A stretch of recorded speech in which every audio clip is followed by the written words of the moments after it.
Bismillahirrahmanirrahim. Assalamualaikum warahmatullahi wabarakatuh. Waalaikumsalam Waalaikumsalam warahmatullahi wabarakatuh. Kami dari kelompok 5 listrik ingin mempresentasikan materi dari penerangan menggunakan energi listrik. Untuk mempersingkat waktu, saya persilahkan kepada pemateri untuk mempresentasikan materinya masing-masing. Jadi, terlebih dahulu yang harus kita ketahui di sini yaitu definisi dari listrik itu sendiri. Jadi, apa itu listrik? Listrik merupakan suatu tenaga yang tidak terlihat oleh panca indera manusia. Akan tetapi, listrik dapat dirasakan dan dimanfaatkan oleh manusia itu sendiri, di mana manusia sangat membutuhkan listrik. Contohnya yaitu listrik digunakan sebagai penerangan lampu di kala malam hari, juga digunakan pada alat-alat elektronik lainnya. Di sini, saya juga membahas mengenai perhitungan mengenai penerangan, di mana perhitungan mengenai penerangan ini ada 4. Yang pertama yaitu intensitas cahaya dan fluks cahaya. Intensitas cahaya dan fluks cahaya persatuan sudut ruang yang dipancarkan ke suatu arah tertentu, yang dimana rumusnya yaitu intensitas cahaya sama dengan lumen dibagi dengan satuan sudut ruang. Kemudian yang kedua itu terdapat intensitas penerangan atau iluminasi yang biasa disimbolkan dengan E. Intensitas penerangan E merupakan fluks cahaya lumen yang jatuh pada 1 meter persegi dari bidang itu sendiri. Sedangkan iluminasi penerangan rata-rata adalah jumlah fluks yang dipancarkan oleh lumen persatuan luas.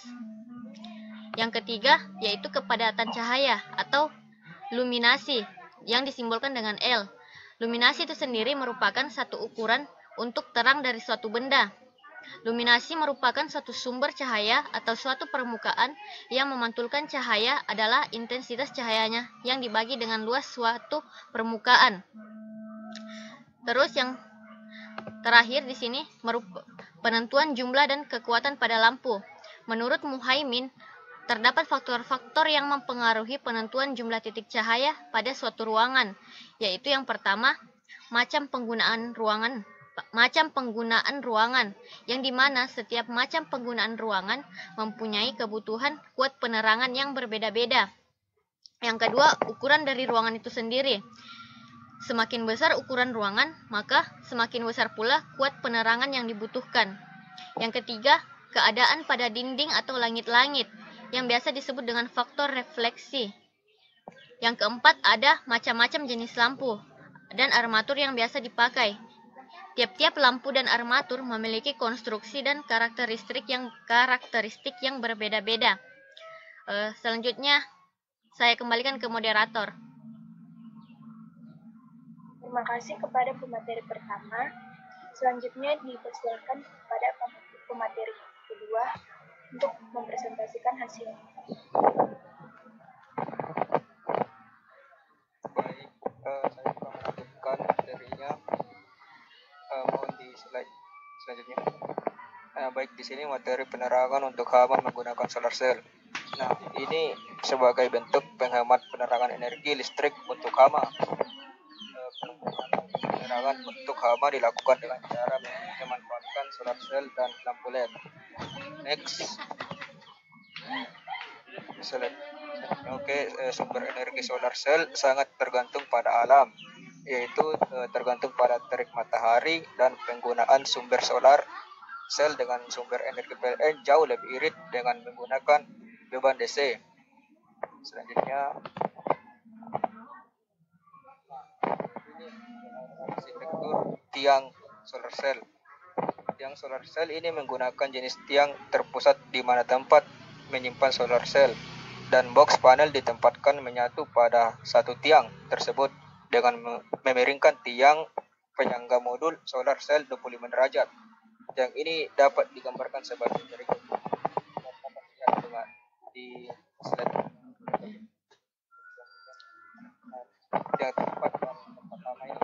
Yang yang lampunya juga itu sama desanya dengan yang solar panel juga desanya sama, dan gambaran juga dapat dilihat pada slide tersebut. Pada model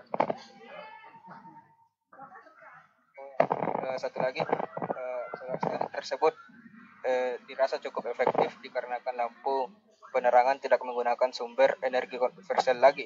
Semula konsumsi daya yang digunakan cukup besar dan para petani memerlukan biaya cukup mahal untuk membayar daya listrik tersebut. Maka dengan adanya sumber energi baru ini dirasa cukup efektif untuk menanggulangi hal tersebut.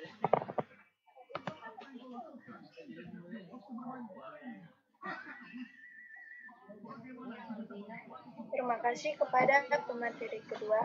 Selanjutnya saya akan membacakan materi selanjutnya. Salah satu contoh penelitian penerapan solar cell ini yaitu pembangkit sumber energi solar cell sebagai penerangan untuk hama ladang bawang daerah Pancalang Kuningan adalah sebagai bentuk penghematan penerangan energi listrik untuk hama ladang bawang.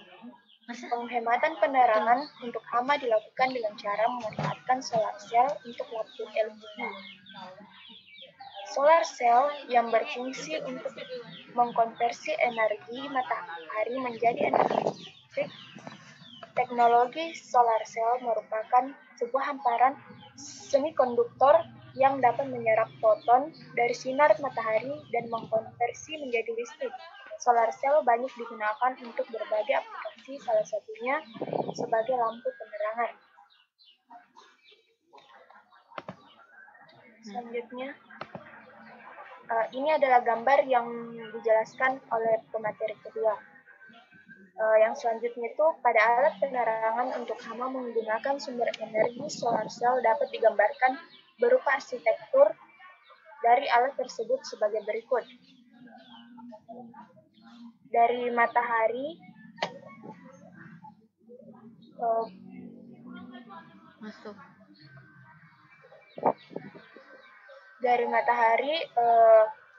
ke modul solar cell menjadi charger dikontrol dan lalu menjadi baterai, dan selanjutnya sensor LDR, selanjutnya saklar dan lampu LED. Rincian biaya penggunaan solar cell dan listrik PLN. Alat yang digunakan. Itulah tadi materi kami. Adapun kurang dan lebihnya mohon dimaafkan. Wassalamualaikum warahmatullahi wabarakatuh. Oke. Waalaikumsalam.